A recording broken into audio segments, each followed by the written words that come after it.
We know who will take the field to start the 91st MLB All-Star Game in Denver. Now comes the hard part: filling out the rest of the roster.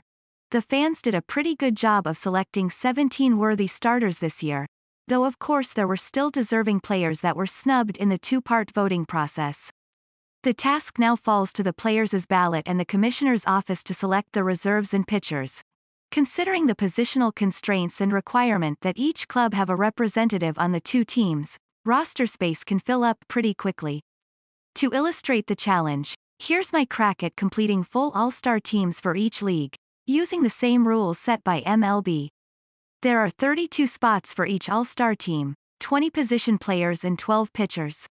Replacements for injured players and pitchers ineligible to throw in the game will come later, though I'll grant an extra spot to the American League since we already know Mike Trout won't be playing this year. Who got snubbed?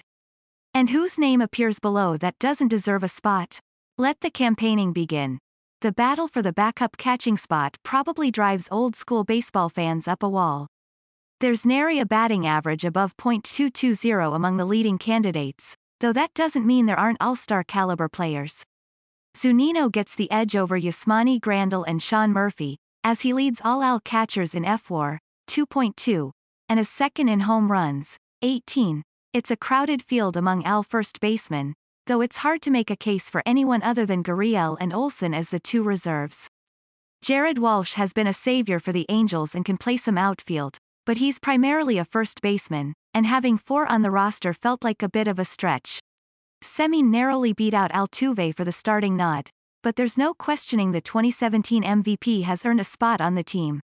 Altuve is back to his old ways, putting a miserable 2020 season behind him. He had a 141 WRC+ from 2014 to 19 and is back up to 144 in 2021. The league's stolen base leader Whit Merrifield is plenty worthy of making the team as well. Ramirez is simply too good to leave off, though there are other deserving players that just missed the cut. Tampa Bay's Joey Wendell and Chicago's Yoán Moncada could very well become first-time All-Stars, were Bichette and Correa not having such outstanding years. The third shortstop spot could go to Seattle's J.P. Crawford. Last year's Gold Glove winner has enjoyed his best season at the plate, batting .286, .348, .405 while playing his typically superb defense. Mullins will likely get the starting spot in place of Trout, as he's been perhaps the biggest breakout star in the game. Brantley's relative lack of power is more than made up for by his high contact, line drive approach that has him in pole position for the AL batting title. Oakland's Mark Canha likely would have claimed one of these spots had he not gone on the injured list. Instead, teammate Laureano will take his place as the reserve center fielder, while Gallo's strong offensive season earns him his first selection. May we be so lucky as to see Ohtani do more than just be the DH in his first All-Star game. Choosing the two-way sensations backup was not easy, but it's the ageless Cruz that owns a slight edge over JD Martinez and Yordan Alvarez. Since 2019, Cruz has hit .309, .391, .614 with 75 home runs in 243 games.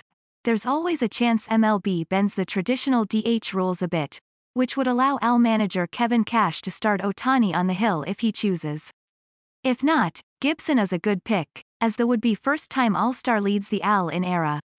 Houston's Zach Greinke and Minnesota's Jose Berríos are among the most notable just-missed-the-cut starters, while relief pitchers James Karinchak and Jonathan Loaisiga have also had outstanding seasons. The Giants have been proactive with resting the 34-year-old Posey to keep his legs fresh, so I'm going with 3 catchers to help ease the burden. Smith and Narvaez have both had strong seasons at the plate to earn what would be their first All-Star nods. Wilson Contreras and JT Realmuto were also considered for reserve spots. Muncy has been the clear-cut top performer among NL first basemen, so this position became fairly easy to decide once Freeman won the fan vote. Muncy leads the league in walks and on-base percentage, and has put up more than double the FWAR of any other NL first baseman. Cronenworth has followed up his stellar rookie season with an outstanding sophomore campaign, while Albies is on pace to set multiple career highs. Rojas gets the nod as the lone representative from the Diamondbacks, and would serve as more of a utility man than strictly a second baseman. It's pretty remarkable that this would be just the second All-Star appearance for Turner.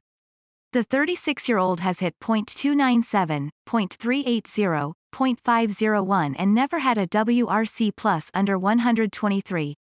He's been arguably the best third baseman in the NL so far. Manny Machado is just barely on the outside looking in, while Eduardo Escobar could very well get tabbed as Arizona's representative.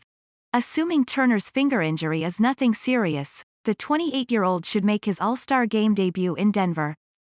Crawford's resurgent season should net him his third career All-Star bid. Trevor Story hasn't been quite good enough to crack this group, but Rockies fans will at least get to watch him in the Home Run Derby.